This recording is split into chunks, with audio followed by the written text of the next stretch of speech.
They said I was just the niece, not the heir. Have you ever been told, right to your face, that you don't matter to the people who raised you? I was 29 when my life cracked wide open. Up until then, I thought I knew who I was and what family meant. My parents passed away when I was a teenager, and my Uncle Raymond and Aunt Janice took me in. They never had kids of their own, and to the outside world, we looked like a sweet little family unit in Jackson, Mississippi. I called them Uncle and Aunt, but honestly, they raised me like a daughter. At least, that's what I believed. Uncle Raymond owned a modest but successful hardware store chain across 3 towns. He was a quiet, generous man who taught me the value of hard work and integrity. I helped out at the stores from the time I was 16, stocking shelves, learning bookkeeping, even managing inventory in college. He said, "One day this will all be yours." I believed him, why wouldn't I? But when he died suddenly of a heart attack, the tone shifted fast. Aunt Janice didn't cry at the funeral, not even a tear. She just kept whispering to his sister, Linda, who always treated me like I had invaded their bloodline. A week later, I was called to a meeting with the estate lawyer. I walked in thinking I was about to inherit not just a business, but a legacy. Something built with love and sweat that I helped shape. Instead, I was handed a thin envelope and a cold stare. Uncle Raymond's updated will left everything to Aunt Janice and Linda. The stores, the house, the savings, everything. Not a single mention of me. No letter, no final words, nothing. I sat there in disbelief, trying to breathe, trying to piece together what had happened. And then Aunt Janice said it, like she'd been waiting to spit it out. "You were never really part of this family, Melissa. You're not blood." Those words hit me harder than the will. I had been their daughter in every way that mattered, but when money got involved, I was just the outsider, the convenience, the throwaway girl they tolerated. I walked out of that lawyer's office with nothing but a manila envelope and a fire in my chest. They thought I'd quietly disappear, that I'd walk away empty-handed. But I wasn't going anywhere. If they wanted me gone, they were about to find out just how wrong they were. They thought I'd walk away, but I took notes. What do you do when everything you counted on vanishes overnight? I went home that day feeling numb, but not broken. Not yet. I curled up on the couch in my tiny apartment, clutching the copy of that will like it might change if I stared hard enough. My stomach turned every time I thought about Aunt Janice's words. "You were never really part of this family." That phrase kept playing on a loop, but beneath the heartbreak, something else started to rise. Anger. Determination. I wasn't raised to quit. Uncle Raymond taught me to think for myself, to keep records, to ask questions. And I realized I had something no one else in that room had. I had history, real receipts, years of emails, handwritten notes, store ledgers I helped organize, conversations I recorded for inventory meetings. I even had an old video on my phone of Uncle Raymond at his birthday telling a friend, "Melissa's practically my daughter. She'll run this place one day." It wasn't much, but it was a start. I called the estate lawyer back, asking for clarification. "Is this really Uncle Raymond's signature?" I asked. He paused just a little too long and said, "It's what's on file." That pause stuck with me. So I did what I had to do.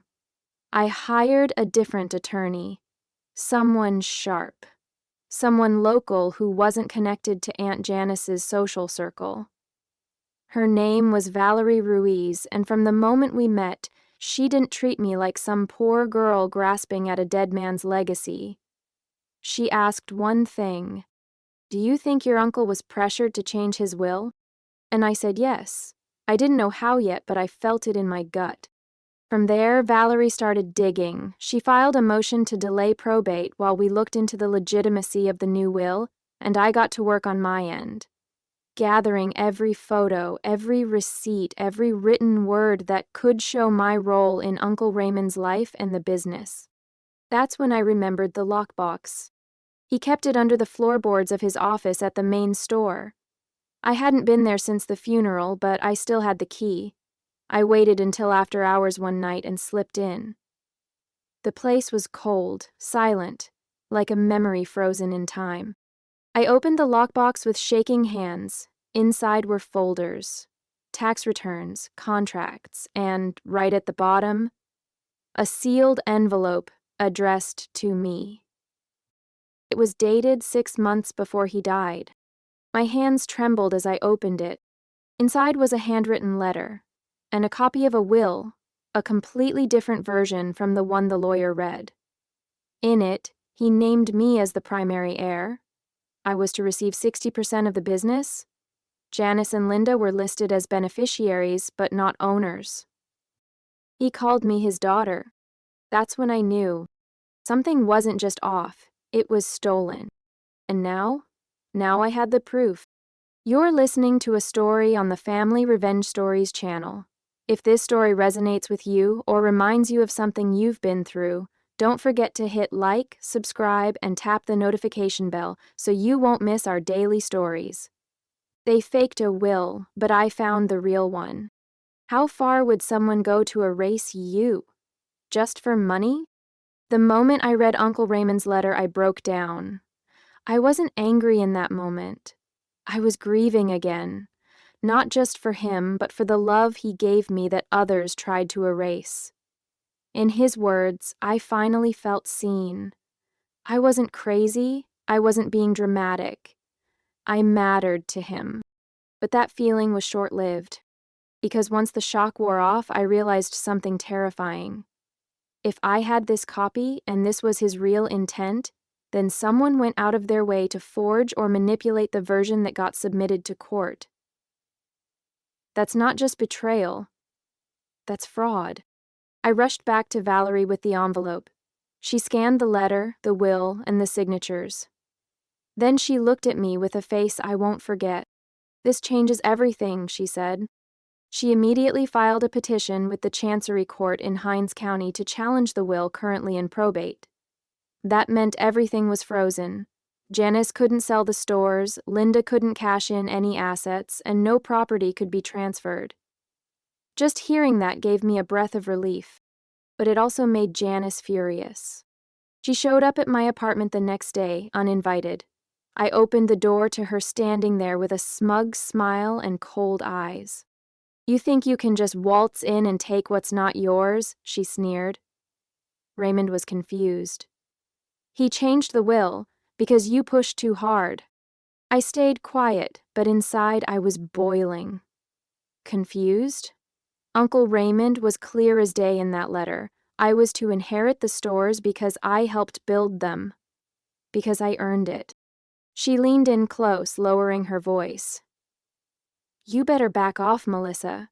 I've been in this family longer than you've been alive." And that's when it hit me. This wasn't just about greed. It was about pride, power. She didn't just want the money. She wanted to erase my place in his life as if I'd never existed.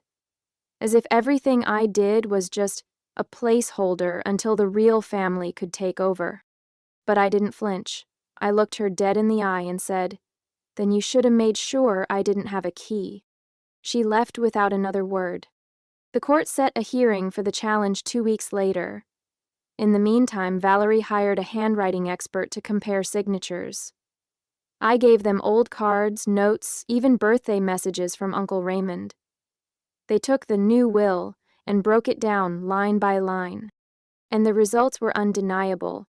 The signature on the updated will, it wasn't his, it was traced, sloppy, rushed, and forged. That's when things started to shift. Janice and Linda weren't just family anymore. They were suspects. They played dirty, so I fought clean. What do you do when the people who raised you turn into your enemies in court? The courtroom wasn't big, just rows of pew-like benches, a wooden bench for the judge, and a heavy silence that settled deep in your chest. Valerie and I sat on one side. Aunt Janice and Linda sat on the other, whispering and side-eyeing like it was high school drama instead of a legal battle. But this wasn't petty. This was my life. The judge opened with a serious tone. Today, we're here to determine whether the will presented for probate accurately reflects Mr. Raymond Carter's intentions at the time of his death.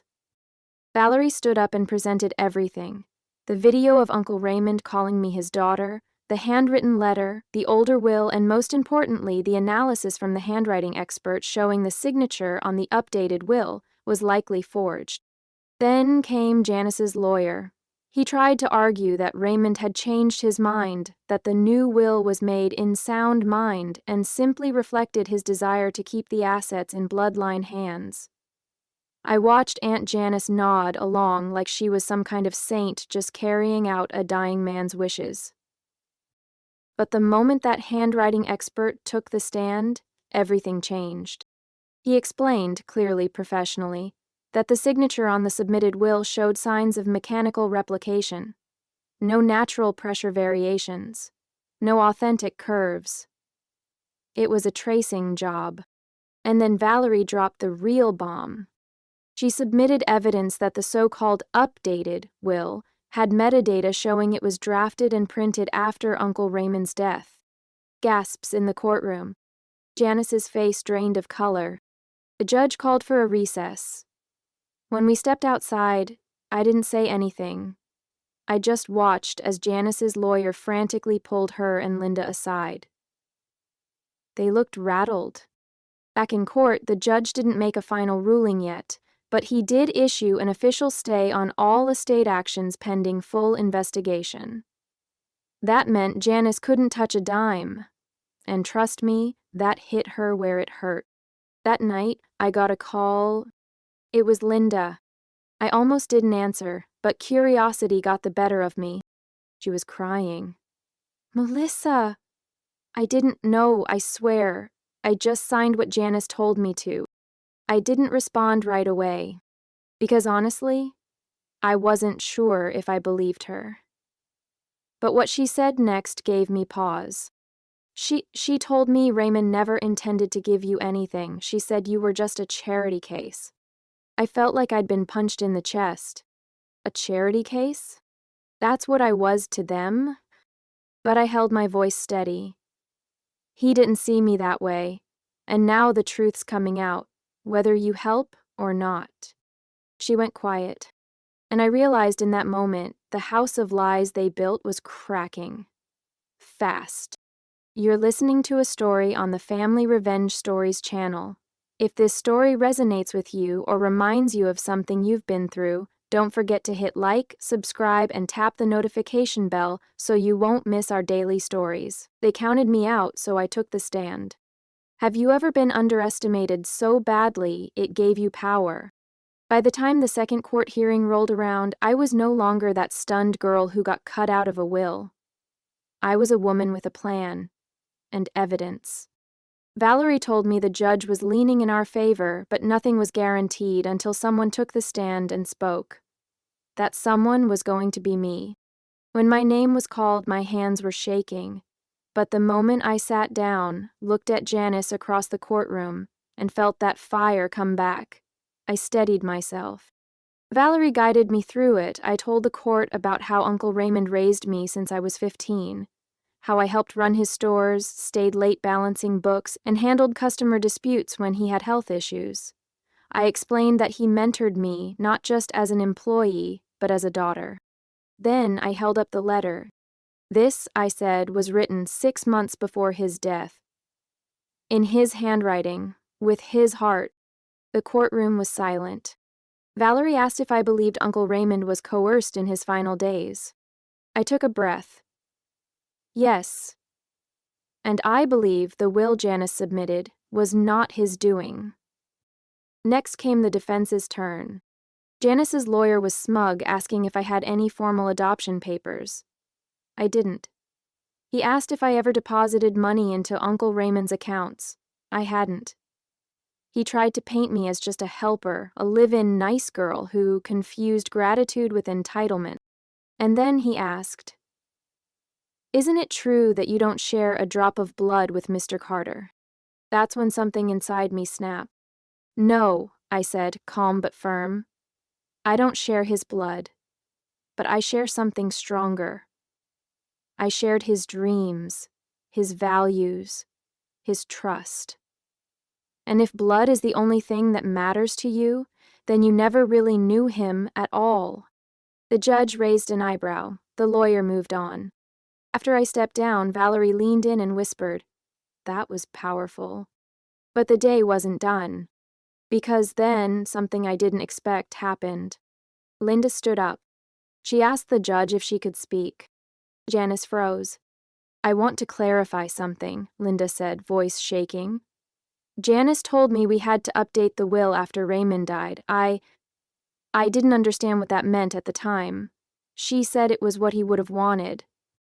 The courtroom buzzed. The judge held up a hand for silence. "Are you saying you signed knowing it was posthumous?" the judge asked. I didn't think it mattered." "Oh, but it did. It mattered a lot." Linda had just admitted that Janice led the charge to rewrite a dead man's will and pretended it was real. The scales had officially tipped. But I wasn't celebrating yet, because the fight wasn't over. It was just about to hit its final round. They had a scheme, but I had the truth. What happens when their lies finally catch up to them? After Linda's confession, the courtroom felt like it was holding its breath. Even Janice looked like she didn't know what to say, which, trust me, was a first. The judge ordered an immediate review of the probate filings and scheduled a special hearing to determine if criminal charges would be appropriate. Criminal charges for my aunt. It hit me hard. I hadn't come this far for revenge. I just wanted what was fair, what Uncle Raymond intended. But when people cross a line that deep, lying to the court, forging documents, they don't just steal from you. They steal from someone's legacy. Valerie warned me things might drag on for weeks, but 2 days later, Janice's lawyer reached out with a settlement offer. They wanted to avoid the criminal investigation altogether. The deal? They'd offer me 40% of the business revenue, a payout on the properties, and a promise to stay out of management going forward. I almost laughed. After everything they'd done, now they wanted to negotiate? But Valerie told me to think before I reacted emotionally, so I sat with it for a night. Then I called her the next morning and said, "No deal," because it wasn't about percentages anymore. It was about respect, about the truth, and about Uncle Raymond's actual wishes, not their version of it. We went to the next hearing ready for war. The judge had reviewed the metadata from the documents and confirmed what we already knew. The updated will was created after Uncle Raymond's death. It was a blatant attempt to override the original. The court declared the forged will invalid. The real will, the one Uncle Raymond wrote 6 months before he passed, was restored as the legal and binding document. That meant I inherited 60% of the business, full management control, ownership of the main store and our family home. Janice and Linda were left with minor assets, and whatever reputation they had left, shattered. Janice stormed out of the courtroom before the ruling was even finished. Linda didn't say a word.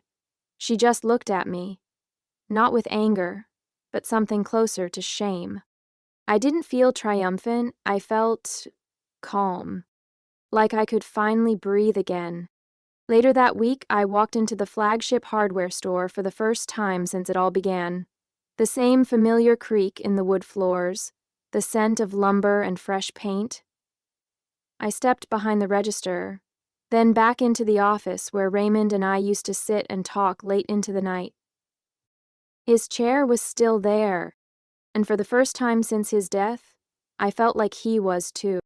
He believed in me, and now, officially, so did the law. But the story doesn't end there, because turning pain into power, that's just the beginning. You're listening to a story on the Family Revenge Stories channel. If this story resonates with you or reminds you of something you've been through, don't forget to hit like, subscribe, and tap the notification bell so you won't miss our daily stories. They took his name, but I rebuilt his legacy. What do you do when you finally win, but the past still echoes? Owning the business didn't magically fix everything. Sure, the court recognized the real will. I had legal control. The stores were mine, the house was mine, but the truth? I inherited a mess. The stores had been mismanaged in the months after Uncle Raymond passed. Inventory was disorganized, staff morale was low, and customers, many of whom had known my uncle for decades, were starting to drift away. It was like the soul had been drained from the business. I didn't want to just run it, I wanted to restore it. So I got to work. The first thing I did was call a staff meeting. I expected resistance, maybe some resentment. But when I walked in and stood behind the counter in Raymond's old work apron, something shifted. A few employees teared up. One of the older guys, Greg, who'd worked with my uncle for 20 years, said, "About time someone who actually cared showed up." That hit me hard. But it also lit a fire under me. I restructured schedules to make them fairer, cleaned up the accounting systems, met with vendors and paid off debts Janice had ignored. I even started a small apprenticeship program for local high school kids, something Uncle Raymond always talked about but never got to implement. And slowly, word spread. Customers came back. Old neighbors stopped by just to say he'd be proud. I kept his photo up behind the counter next to a framed copy of The Real Will, the one they tried to bury.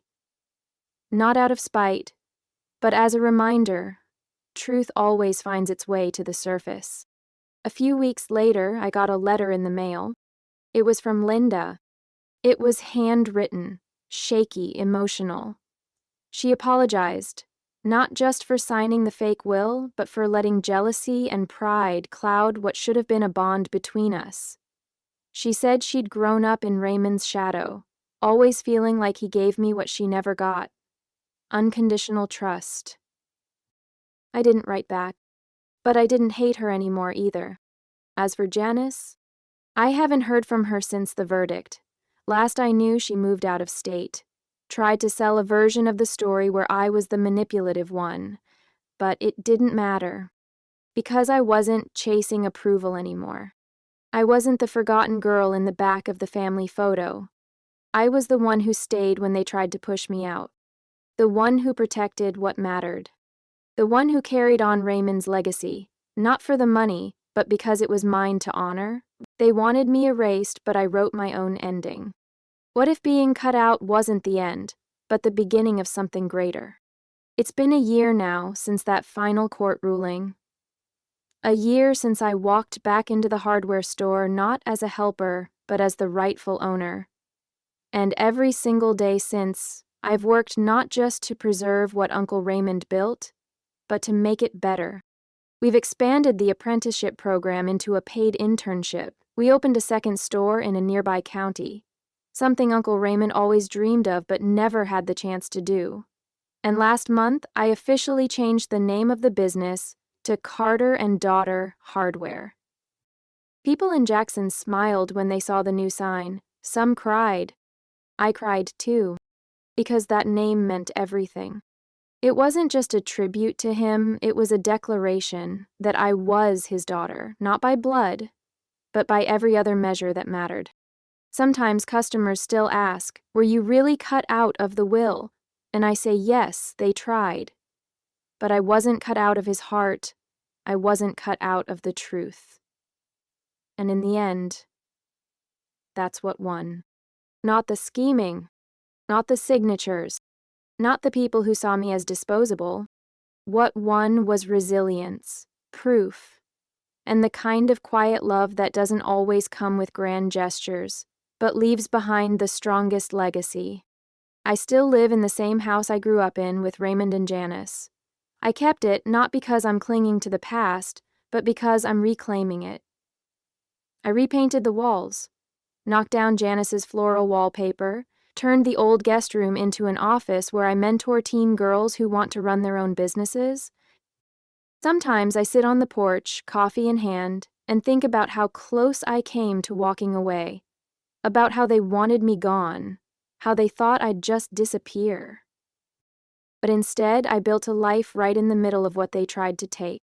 And now I own the legacy they tried to rewrite, not out of spite, but out of love, for the man who believed in me when no one else did, and for the woman I became when I stopped waiting to be chosen and chose myself. So if you're out there, if you've ever been pushed aside, made to feel like you didn't belong, or watched someone else take credit for what you built, let this be your reminder. They might try to erase you, but you can always write your own ending. You're listening to a story on the Family Revenge Stories channel. If this story resonates with you or reminds you of something you've been through, don't forget to hit like, subscribe, and tap the notification bell so you won't miss our daily stories.